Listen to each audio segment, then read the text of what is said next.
ദൈവവുമായ കൂട്ടായ്മ. നാം എല്ലാവരും ആരെങ്കിലുമായി സംസാരിക്കുവാൻ അഥവാ കൂട്ടായ്മ ആചരിക്കുവാൻ ആഗ്രഹിക്കുന്നവരാണ്.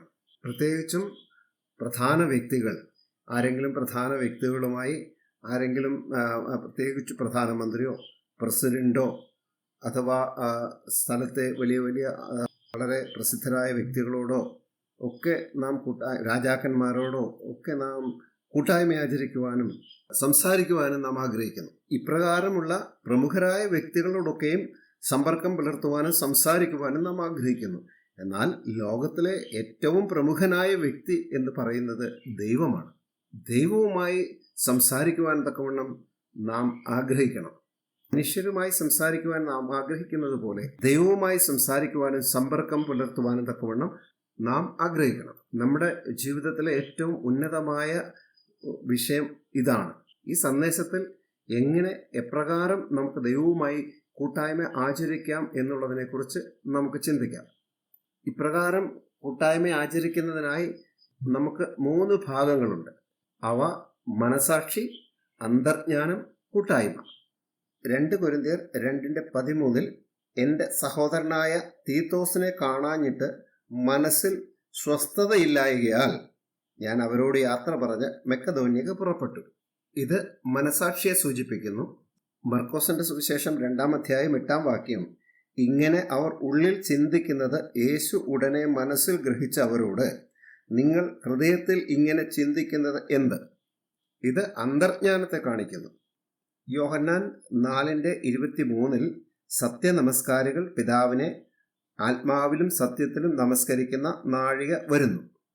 ഇത് പിതാവിനെ ആത്മാവിൽ ആരാധിക്കുക എന്നുള്ള വിഷയമാണ്. ഇത് ആത്മാവിലുള്ള കൂട്ടായ്മ എന്ന് പറയുന്നു. ഈ 3 വാക്യങ്ങൾ നമ്മോട് പറയുന്നത് നമ്മുടെ ആത്മാവിന് 3 ഭാഗങ്ങളുണ്ടെന്നാണ്. മനസാക്ഷി, അന്തർജ്ഞാനം, കൂട്ടായ്മ. മനസാക്ഷി എന്ന് പറയുന്നത് നമുക്ക് വിവേചന ശക്തി നൽകുന്ന ഒരു ഭാഗമാണ്.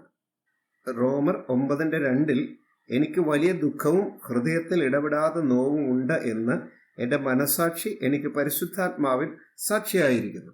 മനസാക്ഷി നമ്മുടെ ആത്മാവോട് ചേർന്ന് സാക്ഷ്യം പറയുന്നുവെന്ന് ഇത് കാണിക്കുന്നു. റോമർ 8:16 ഈ വാക്യത്തിന്റെ പൊരുൾ വ്യക്തമായി നമുക്ക് കാണുവാൻ കഴിയുന്നുണ്ട്. നാം റോമർ 8:16 ഇതിന്റെ അർത്ഥം വ്യക്തമായി നമുക്ക് കാണാം. നാം ദൈവത്തിന്റെ മക്കളെന്ന് ആത്മാവ് താനും നമ്മുടെ ആത്മാവോട് കൂടെ സാക്ഷ്യം പറയുന്നു. അപ്പോൾ ഇത് വ്യക്തമായതിൽ നിന്ന് നമുക്ക് മനസ്സിലാക്കാം, ആത്മാവിലാണ് മനസാക്ഷിയെന്ന്. അന്തർജ്ഞാനം എന്ന് പറയുന്നത് മനുഷ്യന്റെ ആത്മാവിന് ഉള്ളിൽ ഇരിക്കുന്ന വിഷയമാണ്. അന്തർജ്ഞാനത്തിന് ആത്മാവിന്റെ അവബോധം ലഭിച്ചുകൊണ്ടിരിക്കുന്നു.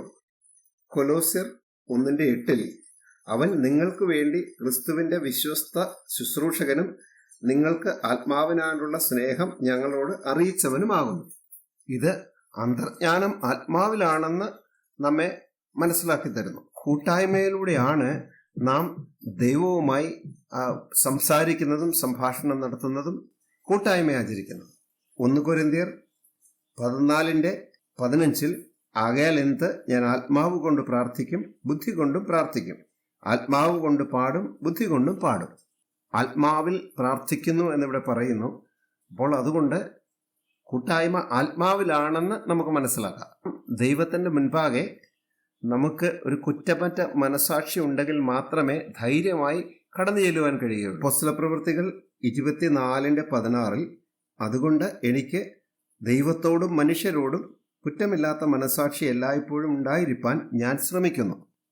ഇത് അപ്പോസ്തലനായ പൗലോസിന്റെ പ്രസ്താവനയാണ്. 1 യോഹന്നാൻ 3:21 പ്രിയമുള്ളവരെ, ഹൃദയം നമ്മെ കുറ്റം വിധിക്കുന്നില്ലെങ്കിൽ നമുക്ക് ദൈവത്തോട് പ്രാഗൽഭ്യമുണ്ട്. ഇവിടെ ഹൃദയമെന്ന് പറയുന്നത് മനസാക്ഷിയിലുള്ള ഹൃദയമാണ്.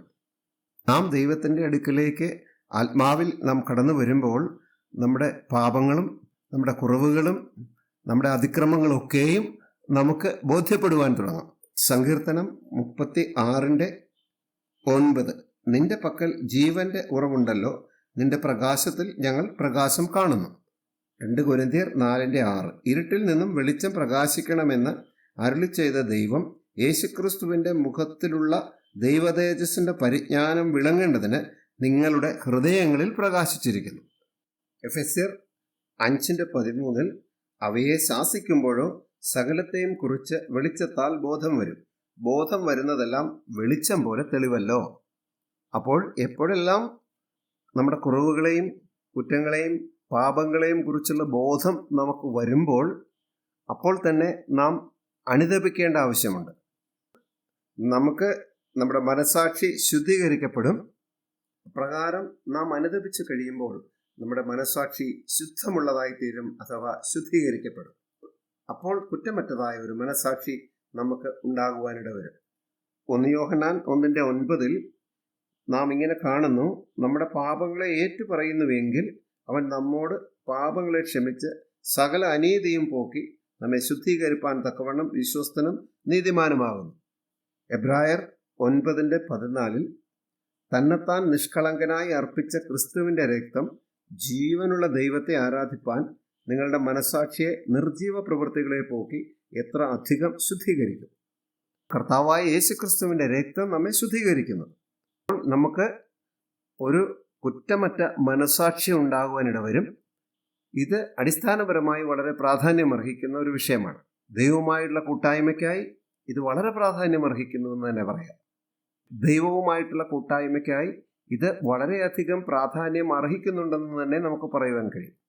കുറ്റം ഉള്ള മനസാക്ഷിയോടുകൂടെ ദൈവമുമ്പാകെ കടന്നു വരുവാൻ തക്കവണ്ണം നമുക്കൊരിക്കലും ധൈര്യമുണ്ടാകുകയില്ല. കൂട്ടായ്മയുടെ ആദ്യ പടി എന്ന് പറയുന്നത് നാം നമ്മുടെ മനസാക്ഷിയെ കുറ്റമില്ലാത്തതാക്കി തീർക്കണം. അത് എങ്ങനെ കഴിയുന്നു? രണ്ടാമത്തെ പടിയിലേക്ക് നമുക്ക് കടന്നു വരാം. ദൈവം നമ്മുടെ ആത്മാവുമായി ഇടപെടുകയും സംസാരിക്കുകയും ചെയ്യുന്നു.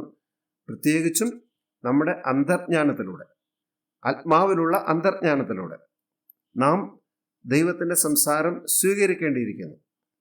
സംഖ്യാപുസ്തകം 7:89 മോശ തിരുമുമ്പിൽ സംസാരിപ്പാൻ സമാഗമന കൂടാരത്തിൽ കടക്കുമ്പോൾ അവൻ സാക്ഷ്യപെട്ടകത്തിന്മേലുള്ള കൃപാസനത്തിങ്കിൽ നിന്ന് 2 കെരൂബുകളുടെ നടുവിൽ നിന്ന് തന്നോട് സംസാരിക്കുന്ന തിരുശബ്ദം കേട്ടു.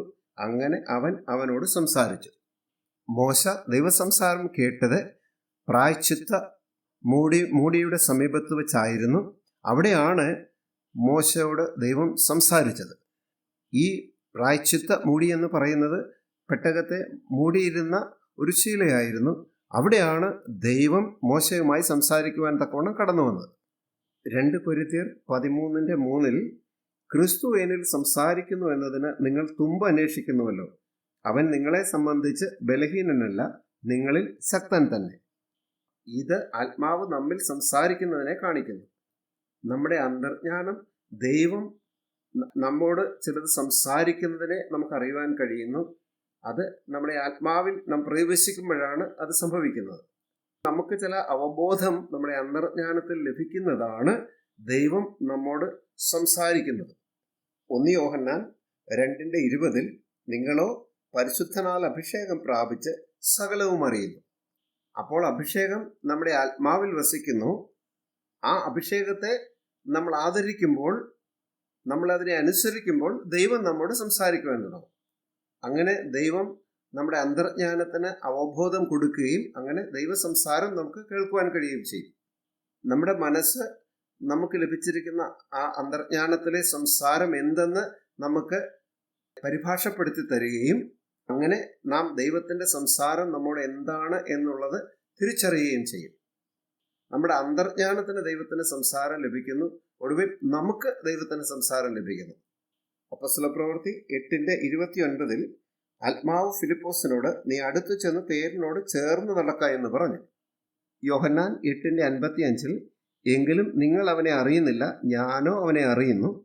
അവനെ അറിയുന്നില്ല എന്ന് ഞാൻ പറഞ്ഞാൽ നിങ്ങളെപ്പോലെ ഭോഷ്ക് പറയുന്നവനാകും. എന്നാൽ ഞാൻ അവനെ അറിയുന്നു, അവൻ്റെ വചനം പ്രമാണിക്കുകയും ചെയ്യുന്നു. ഈ അറിയുക എന്ന് പറയുന്നത് അകമേ അറിയുന്നതാണ്, അഥവാ അന്തർജ്ഞാനത്തിലൂടെ അറിയുന്നതിനെ സൂചിപ്പിക്കുന്നു. മൂന്നാമത്തെ പടി എഫെസ്യർ 6:18 സകല പ്രാർത്ഥനയാലും യാചനയാലും ഏതു നേരത്തും ആത്മാവിൽ പ്രാർത്ഥിച്ചും അതിനായി ജാഗരിച്ചും കൊണ്ടും സകല വിശുദ്ധന്മാർക്കും എനിക്കും വേണ്ടി പ്രാർത്ഥനയിൽ പൂർണ്ണ സ്ഥിരത കാണിപ്പേൻ. യോഹന്നാൻ 4:24 പറയുന്നു ദൈവത്തെ ആരാധിക്കുന്നവർ സത്യത്തിലും ആത്മാവിലും അവനെ നമസ്കരിക്കണമെന്ന് പറയുന്നു. അപ്പോൾ നമ്മൾ സംസാരിക്കുന്നത് നമ്മുടെ ആത്മാവിൻ്റെ പ്രവർത്തനത്തിലൂടെയാണ്. ആത്മാവാണ് നമുക്കായി പ്രവർത്തിക്കുന്നത്. അപ്പോസ്തലപ്രവൃത്തി 10:13-14 പത്രോസെ എഴുന്നേറ്റ് അറുത്ത് തിന്നുക എന്നൊരു ശബ്ദമുണ്ടായി. അതിന് പത്രോസ് ഒരിക്കലും പാടില്ല, കർത്താവെ, മലിനമോ അശുദ്ധമോ ആയ യാതൊന്നും ഞാൻ ഒരു നാളും തിന്നിട്ടില്ലല്ലോ. ഇവിടെ നമുക്ക് ഒരു കാര്യം വ്യക്തമായി കാണാം. ആദ്യം ദൈവം സംസാരിക്കുന്നു, പിന്നെ പത്രോസ് സംസാരം. ആദ്യം ദൈവ സംസാരം നമുക്ക് ലഭിക്കുന്നു, ആ സംസാരത്തിന് നാം പ്രതികരിക്കുന്നു. ഇതിനായി പുതുക്കപ്പെട്ടതും കൂട്ടായ്മ ആചരിക്കുന്നതുമായ ഒരു മനസ്സ് നമുക്ക് ആവശ്യമുണ്ട്. പുതുക്കപ്പെട്ടതും ഗ്രഹിക്കുവാൻ കഴിവുള്ളതായ ഒരു മനസ്സിന് മാത്രമേ ദൈവത്തിൻ്റെ സംസാരം എന്തെന്ന് വേർതിരിച്ചറിയുവാൻ കഴിയുകയുള്ളൂ. അപ്രകാരം പുതുക്കപ്പെട്ടതും മനസ്സിലാക്കുവാൻ കഴിവുള്ളതുമായ ഒരു മനസ്സിന് മാത്രമേ മറ്റുള്ളവർക്ക് ജീവസഹായം നൽകുവാൻ കഴിയുകയുള്ളൂ. ഇത് ദൈവത്തിൽ നിന്നുള്ള കൂട്ടായ്മയാൽ കഴിയുന്നു. പുതുക്കപ്പെട്ടതും ഗ്രഹിക്കുവാൻ കഴിവുള്ളതുമായ ഒരു മനസ്സിന് ദൈവവുമായി സംഭാഷണം നടത്തുന്നതിൽ, ദൈവകാര്യങ്ങൾ ഗ്രഹിക്കുന്നതിന് ഒരു പ്രധാന സ്ഥാനമുണ്ട്. എഫെസ്യർ 4:23 നിങ്ങളുടെ ഉള്ളിലെ ആത്മാവ് സംബന്ധിച്ച് പുതുക്കം പ്രാപിച്ച്, നമ്മൾ ആത്മാവിലാണ് പ്രാർത്ഥിക്കുന്നതെങ്കിൽ തന്നെയും നമ്മുടെ മനസ്സ് വളരെ പ്രധാനപ്പെട്ട ഒരു സ്ഥാനം ഇവിടെ വഹിക്കുന്നു. ഗ്രഹിക്കുവാൻ കഴിയാത്തതുമായ ഒരു മനസ്സിന് ഉടമയാണ് നാമെങ്കിൽ നമുക്ക് ദൈവത്തിൽ നിന്നും സംസാരം കേൾക്കുവാൻ കഴിയുകയില്ല. അതുകൊണ്ട് ദൈവവുമായി കൂട്ടായ്മ ആചരിക്കുവാൻ നമുക്ക് കഴിയാതെ വരും. ദൈവമാണ് കൂട്ടായ്മ ആരംഭിക്കുന്നതും അവസാനിപ്പിക്കുന്നതും, നാം അല്ല കൂട്ടായ്മ ആരംഭിക്കുന്നതും അവസാനിപ്പിക്കുന്നതും. വെളിപ്പാട് 22:13 ഞാൻ അൽഫയും ഒമേഗയും, ഒന്നാമനും ഒടുക്കത്തവനും ആദിയും അന്തവുമാകുന്നു. അവൻ ആരംഭിക്കുന്നവനുമാകുന്നു, അവൻ അവസാനവുമാകുന്നു. അവനിൽ തന്നെ എല്ലാ ആരംഭവും, അവനിൽ തന്നെ എല്ലാ അവസാനവും. അവൻ അൽഫായും ഒമേഗയും മാത്രമല്ല, അവൻ തന്നെയാണ് ആരംഭിക്കുന്നതും അവൻ തന്നെയാണ് അവസാനിപ്പിക്കുന്നതും. ദൈവം തൻ്റെ കൂട്ടായ്മ ആരംഭിക്കുന്നത് സംസാരത്തിലൂടെയാണ്. ഇത് അബ്രഹാമിൻ്റെ വിഷയത്തിൽ നമുക്ക് കാണുവാൻ കഴിയും. ദൈവം അബ്രഹാമിൻ്റെ ഭവനത്തിൽ വന്നു, അബ്രഹാമിനോട് ചേർന്ന് ഭക്ഷണം കഴിച്ചു. അത് കഴിഞ്ഞ് അബ്രഹാമിൻ്റെ വീട്ടിൽ നിന്ന് പോയി. അപ്പോൾ ദൈവം അബ്രഹാമിനോട് സംസാരിക്കുവാൻ തുടങ്ങി. സൊദോം ഗൊമോറയെ കുറിച്ചൊക്കെയും ദൈവം അബ്രഹാമിനോട് ആ സഞ്ചരിക്കുന്ന വഴിയിൽ സംസാരിക്കുവാനിടയായി തീർന്നു. അപ്പോൾ ദൈവമാണ് ആദ്യം സംസാരിക്കുന്നത്. ഉൽപ്പത്തി 18:20 പിന്നെ യഹോവ സൊദോമിൻ്റെയും ഗൊമോറയുടെയും നിലവിളി വലിയതും അവരുടെ പാപം അതികഠിനവുമാകുന്നു. ഇതിൻ്റെ മധ്യത്തിൽ അബ്രഹാം ദൈവത്തോട് ലോത്തിനു വേണ്ടി മധ്യസ്ഥത അണയ്ക്കുന്നതായി നാം കാണുന്നു. ഇവിടെ ദൈവം തൻ്റെ സംസാരത്തിലൂടെയാണ് കൂട്ടായ്മ ആരംഭിച്ചത്.